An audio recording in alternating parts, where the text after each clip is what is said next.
You're on. Good morning, everyone, and welcome to Health Talk. I'm Dr. Victor Politi, the President and CEO of Nassau University Medical Center, the big hospital on Hempstead Turnpike. And we welcome you here this morning for another show. Today we have a great guest, Dr. Rory Sadoff. Dr. Sadoff is our chairman of dental medicine at Nassau University Medical Center, and he's the director of our oral and maxillofacial surgery. And as you know, dentistry is really an up-and-coming field, and it's really something in medicine that a lot of people take for granted, but it's a marker of general health. And if you take good care of your teeth and you brush and you floss and you basically have good oral hygiene, you'll see the dividends paid off, and it's just generalized health that you experience throughout your body. So it's something really, I think most of us try to take care of our teeth. We try to go to the dentist as often as we can and brush every day. But we'll discuss with Dr. Sadoff some of the health benefits and some of the bad things that happen if you actually don't do that. So today we're with Dr. Sadoff. So good morning, Dr. Sadoff. I want to say hello and tell us a little bit about your training and your background, about yourself. Thank you for having me. I grew up on the mean streets of Levittown on Long Island. It was really the wonder years, kids on bikes, and it was a wonderful, wonderful experience growing up in Levittown. Did pretty well in school and pretty well in the sports fields, and I got a scholarship to play lacrosse in college. I went off to college for 4 years, had a wonderful experience, and then went to dental school, NYU College of Dentistry in New York, an accelerated program in 3 years. And after that, I realized that I wanted to do more than outpatient general dentistry, so I procured a spot in an oral maxillofacial surgery residency. I went, and the Med Center happened to have one, and I matched for their program, and I spent 4 wonderful years there, getting trained in oral and maxillofacial surgery. Went to private practice for half a dozen years, had a good experience, and my mentor at the Nassau University Medical Center, Dr. Gerard Kazi, took ill. He asked for my assistants to come in and help him out, and I gladly did so. I love the man, and he succumbed to his illness shortly thereafter. So for the last 25 years, I've been trying to fill his shoes as the chairman and the director of the program at the hospital.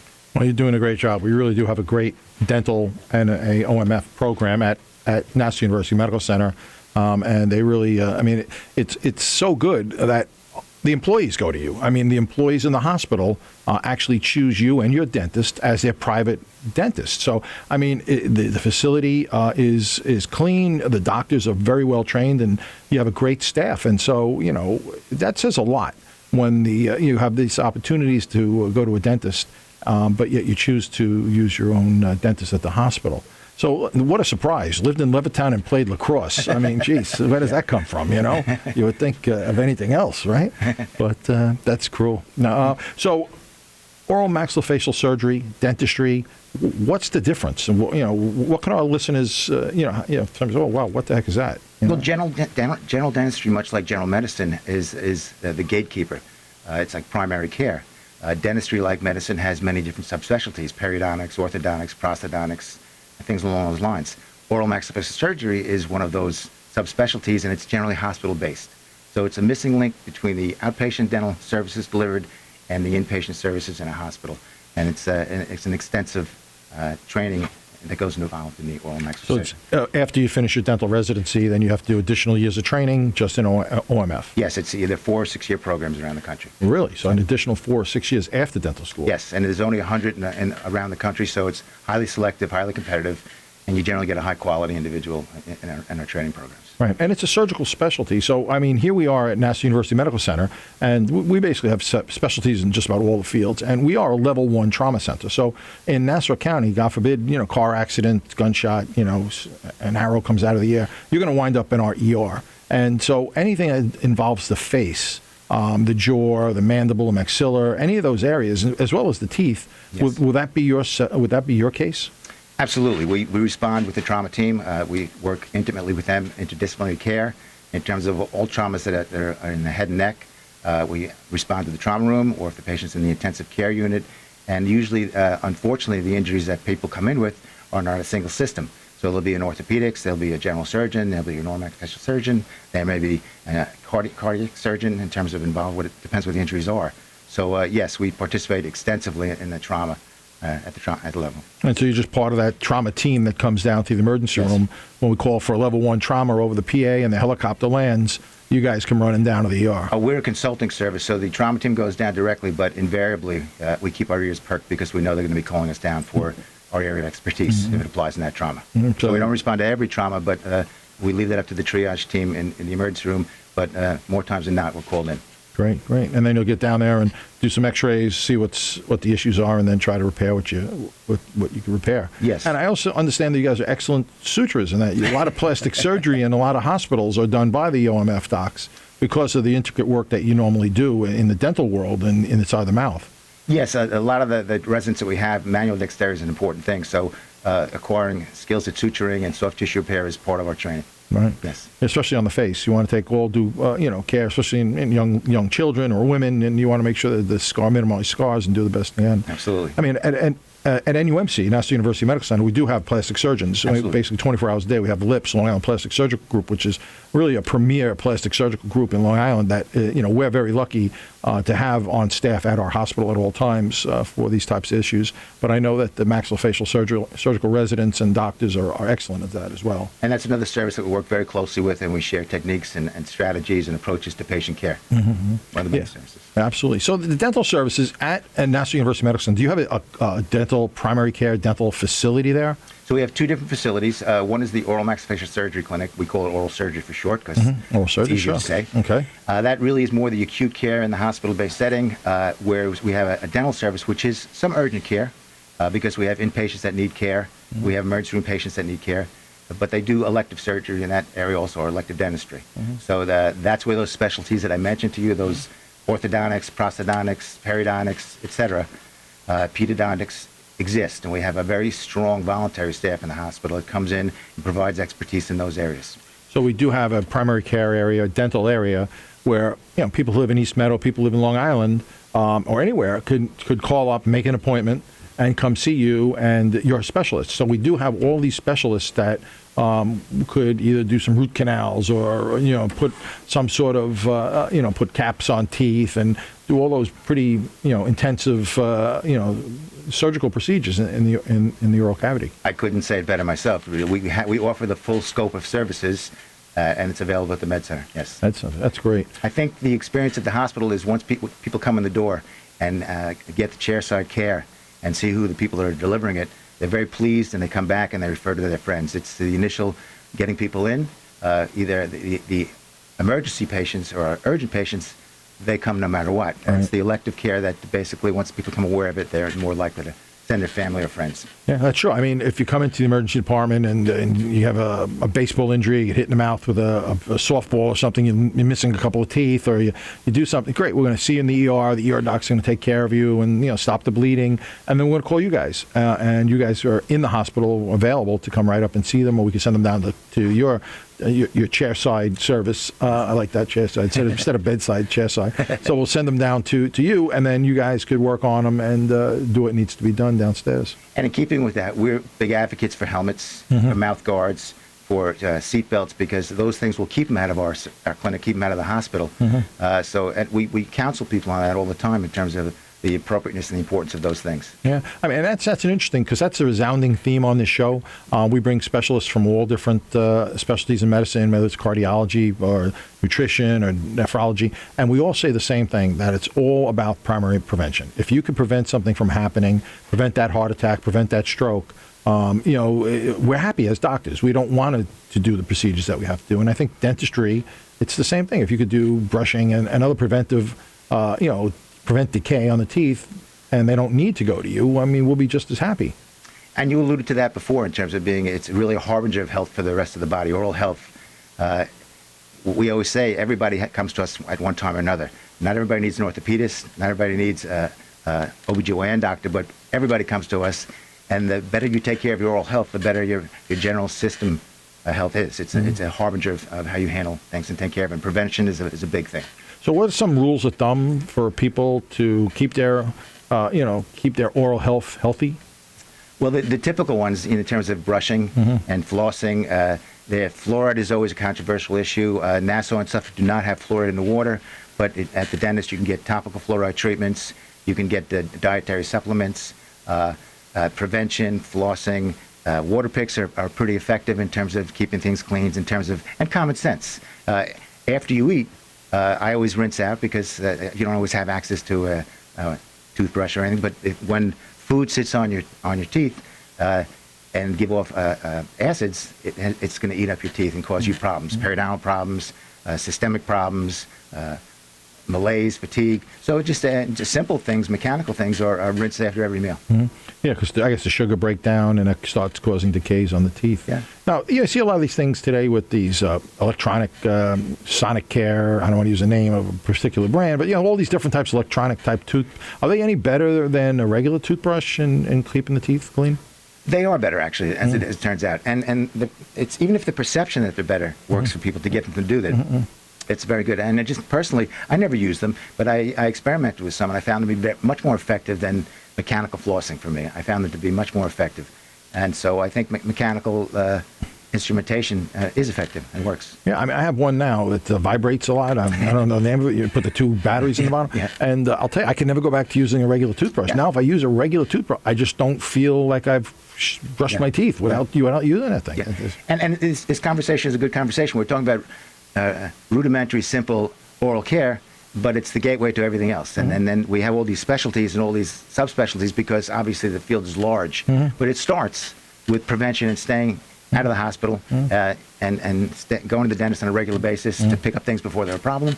Right. And if you do that, we'll maybe not see you for a long time, but it's the other patient population. Well, how about flossing? I mean, to me, that's such a pain in the neck. I really can't get my big fat fingers in my mouth and with the thing, with the string, and get stuck, and I'm walking around with the tooth thing sticking out of my mouth. And that's why some of these mechanical jet sprays are very effective in addressing that. Yeah, so it takes a little, like the Jedi Master takes a while to get used to, but water pick, you mean? Water pick, yeah, yes. I have that. Yes. We had them since I was a child. I remember having the water pick. And they're very effective, and they're easy for people to use mechanically. Some people have dexterity issues, some people have access issues, some people bleed a lot. One of the things about starting oral health care, people tend to bleed a lot in the beginning, and they go, oh my gosh, God, am I doing something inappropriate? Am I basically being too aggressive? No, if your gums are inflamed, they're going to bleed. It's kind of, you will get what we call like calluses on your hand.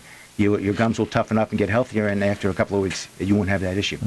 Yeah, I mean, but if someone's on a blood thinner, like an aspirin or a warfarin, a Coumadin, I mean, or a Plavix or something, we have to be concerned about that as well. Always a cause of concern, yes. Yeah, always a cause of concern, yes. So, I mean, so the flossing thing is a good thing, the water pack and the tooth, how about some of the other things like these after washes, these, after you brush your teeth, not the Listerine or the regular mouthwash. I think you were talking about fluoride rinses. Yeah, some of them. Because there is no fluoride in the water, it's shown to be effective in terms of preventing decay.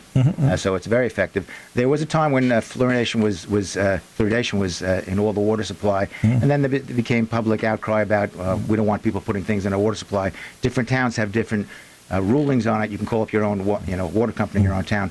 But between supplementation by your pediatrician or your pediatric dentist or sealants or over-the-counter washes, it's very effective in minimizing tooth decay. Yeah. And that's another thing. Everybody wants to have shiny white teeth, right? So everybody's going to get their teeth whitened. They're getting pulsed. They're using these strips on their teeth, everything.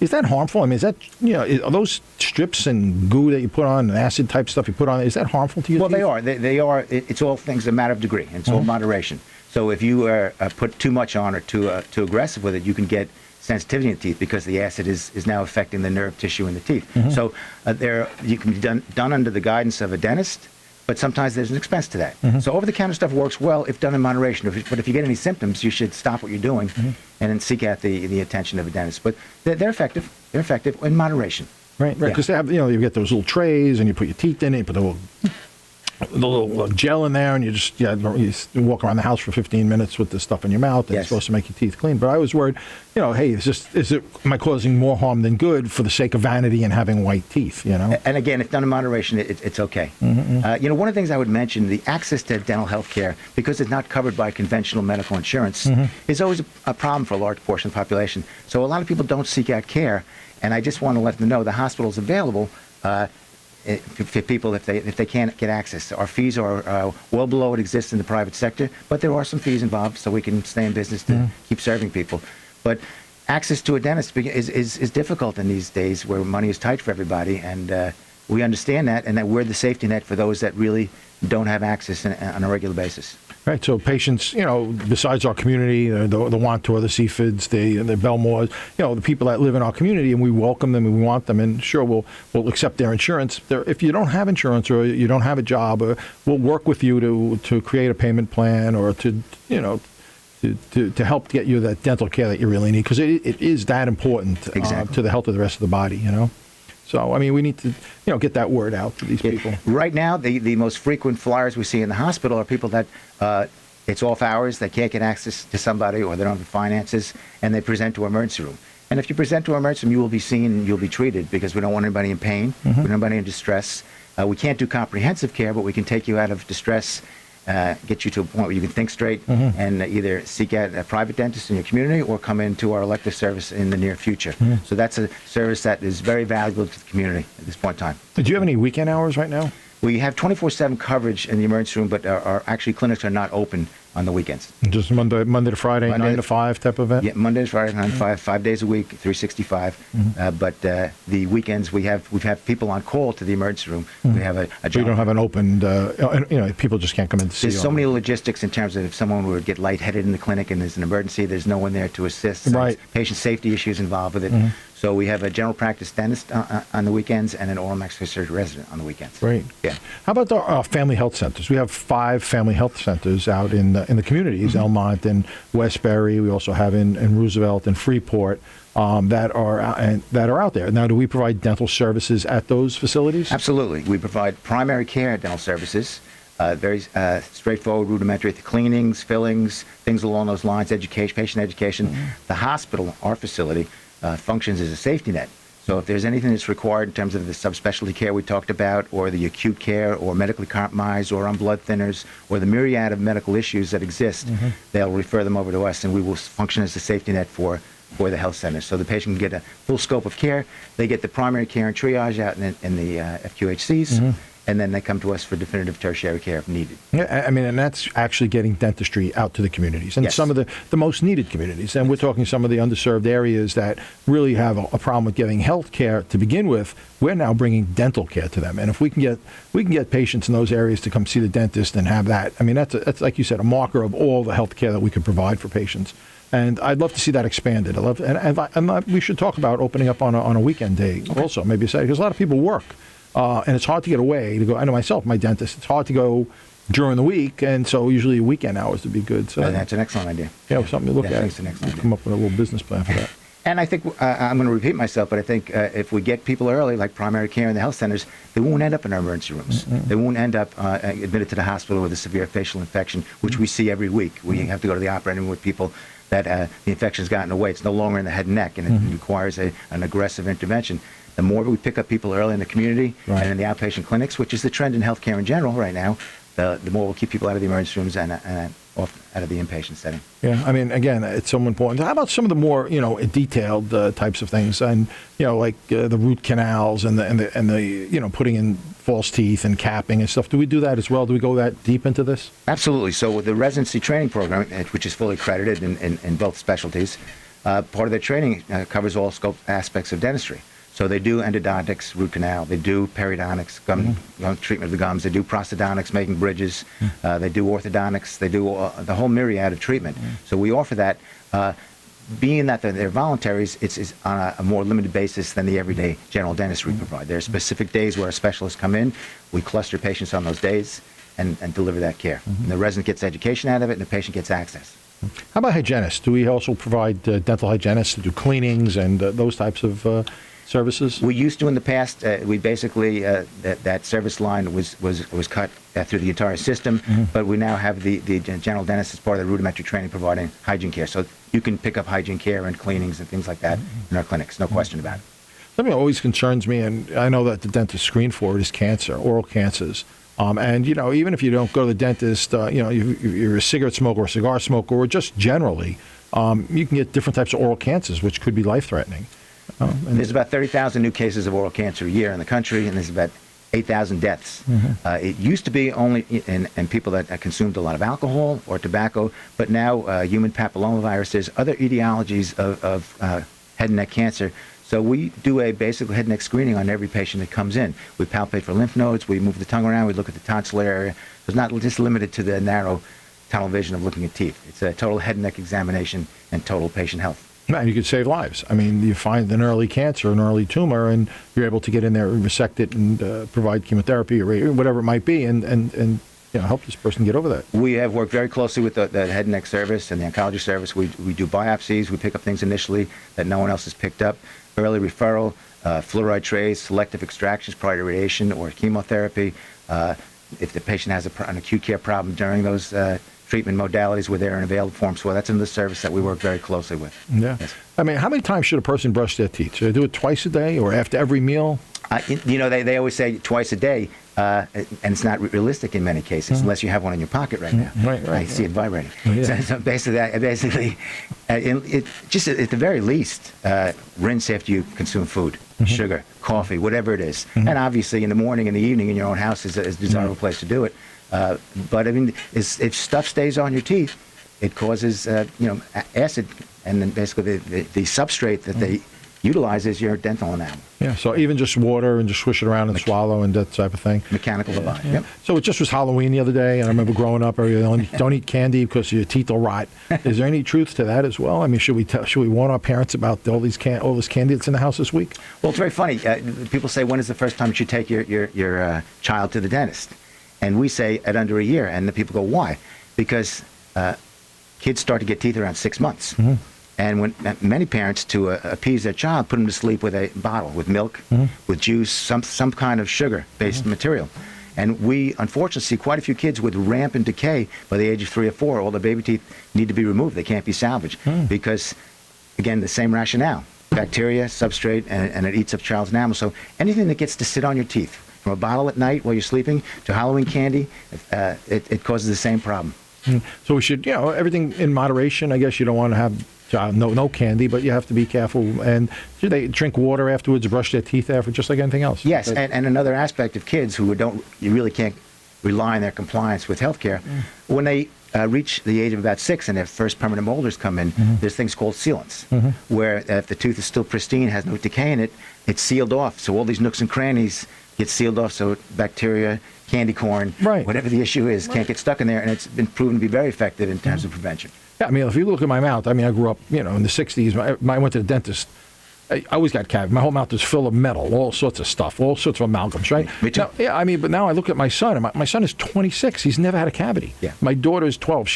They treat their teeth with something. They never had a cavity. They go to the dentist. It's like, I'm going to the dentist. I'm like, I don't want to go to the dentist because I don't want to get drilled and hammered, and they go to the dentist, and if they feel there's no issues with it. Well, they think one of the greatest advances of the 20th century in healthcare was fluoridation of the water. They attribute a lot of that to fluoridation. Now, it's been a backlash and goes the other way where people don't want it. If I want to augment my fluoride, I can take it in terms of dietary. But a lot of that, our kids' generation, there was fluoridation in the water, and it proved to be very effective against decay. Yeah. And how about these, like you said, the sealants that they put on the children's teeth? Like, my daughter goes to the dentist, and they sealed her teeth with something, and it's a simple flowable plastic material called composite, and it basically prevents those nooks and crannies, the Grand Canyon on these molars, from retaining food that is not as brushed out or cleaned out. And if it sits there for a couple of days, it'll start its adverse effects of decay. So is that something the American Dental Association recommends Yes. for all children? I mean, should we tell our listeners, hey, that it's something, if you have children at a certain age, that they should go speak to the dental professional about the sealants? Absolutely. It's tried and true, and it's proven, and it's effective. There's no side effects or any adverse reactions? No, it is simple. It's a material that's used for restorations all over the mouth, composites, and it's very effective. So let's go all the way to the other end of the spectrum now. So older persons that now need implants, or people that need dentures, things along those lines. What's new in that world? I mean, well, implants have revolutionized dentistry. Basically, in the past, dentures wouldn't stay in someone's mouth because there was no retention. And so people utilize their remaining teeth to retain the appliances. As people lose those teeth, they can't wear a denture. There's issues with self-esteem, cosmetics, eating, functioning, speaking. There's a myriad of issues. Implants have revolutionized that and changed that. The only issue is implants are not covered by most insurance, and implants are not covered by Medicare. So there's a concern about how is this paid for. And again, we work with people that our costs are 50% of usual and customary, what it is on the outside, and we try and work with everybody. But implants have changed dentistry in that they're very effective. There's literally millions of them across the country, and it's changed the way things are done. And When we say implants, what do you mean by that? I mean, do you have to drill into the bone? I mean, just give me a little run through for the listeners exactly what we're dealing with when we talk about implants. Implants were discovered in Sweden by an orthopedist. He was doing studies in the femur. He wanted to look at bone growth, and he had these chambers where he was watching bone growth. When it came time to take these chambers out, he couldn't get them out of the femur. And he realized that the titanium in what he was utilizing, the bone was actually mechanically bonding to it. Not just mechanics, but chemically bonding and bone ingrowth. So he took this and he ran with this, and he started he worked with the dental services in Sweden and came with oral implants. So the name is Bradmark. Implants have been around in Sweden for probably close to 50 years. They came to this country and revolutionized the way things are done. So now an implant is really a material that you place in the bone, and not only does it stay mechanically, but it is actually bonded to chemically by the bone. And if you did histological studies, there's no interface between the bone and the implant. They last for years. Amazing. Yes. Like anything else, though, any new technique is high-end. It tends to be expensive. Access becomes an issue. So, again, at our institution, we try and provide that to people where they can't get it on the outside. So they'll actually cut into the gum and put a post in, and then get a tooth that looks like your own tooth, match the color of whatever yellowish color you happen to have on your teeth, and they'll screw it. Was it screwed down? Or? Yeah, so it's very simply, someone has no lower denture, you could put 2 implants in the front. It's a surgical procedure, and with any surgical procedure, there's known risks. The body can reject the implant, but it's a surgical procedure. You wait 4 to 6 months for the body to integrate that. It's called osseous integration, for the body to grow into that implant. You uncover it, and now you have your, if you will, the footings for your house. And then now you build the superstructure on top of that. And that's one application, but there are things near the sinuses, there are the anterior aesthetic zones, there's things near nerves, there's all kinds of issues with implants and the local anatomy. And each case is different, and each case requires discussion and CAT scans and looking at all the anatomy that's in the area. Very few areas in the oral cavity are a free shot without taking into consideration the anatomy in the area. A lot of nerves and a lot of vessels, right? That's the head and neck, yes. Yeah, sure. Well, absolutely. Yeah. I remember that in medical school. I was like, wow. Everywhere you looked, there was another nerve. You know? And that's in dentistry. I mean, you guys know exactly where to stick that needle to numb something out. Absolutely. I mean, that's an art. That's not just like a guesswork. And that's an art, and it's also, and I mention that to my residents on a frequent basis, there are no small surgeries. There are no small procedures. Everything has potentials that you have to be aware of.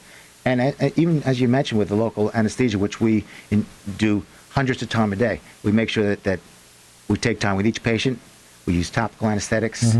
We coax them through. We make sure they're prepared. We let people know that you're in control. You put your hand up and we'll stop what we're doing. And giving the patient a feeling of some kind of control during this procedure where they feel helpless is very empowering, right. and it works in terms of people feeling they have some control of a situation where they're not always happy to be there. And I like you when you put the headsets with the music, so I don't hear the drill. Yeah. So we have about a minute left. So dentistry as a profession, what do you see dentistry going? I mean, the kids, you want to talk to you hear everybody wants to be a doctor, a nurse, a PA. You don't hear a lot of families. Oh, I'm going to be a dentist today. Is that still really a great career to enter? Herbie wanted to be a dentist from the Christmas Carol story. Did he? Herbie, yeah. Maybe not.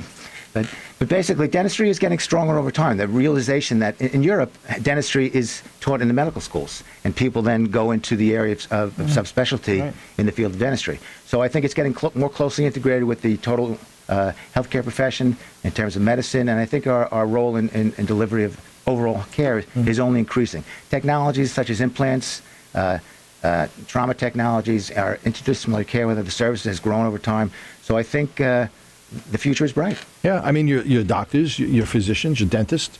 You take care of patients' health, and you're a partner with all the other physicians in the hospital. You're treated on the exact same level and with the respect and dignity due of a person that's gone through those years and years of training. And the fact that you put yourself out for your patients, and that all of us in healthcare, and that's what it's about.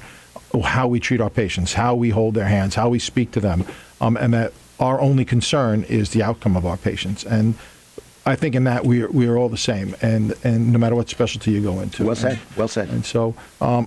Sadoff, I can't thank you enough for being here today. I mean, I really learned a lot. I hope our listeners appreciated it and got, heard a little bit about dentistry, particularly dentistry at National University Medical Center. You drive by us every day on Hempstead Turnpike. Give us a wave when you go by, and not just the emergency room, come in and say hi. So I'd like to thank you all for listening today. Have a great day today. Be healthy. Brush your teeth. Don't eat too much candy, and we'll see you. We'll see you next time we see you on the show. Thank you again, Dr. Victor Politi from Nassau University Medical Center. Have a great day. Thank you.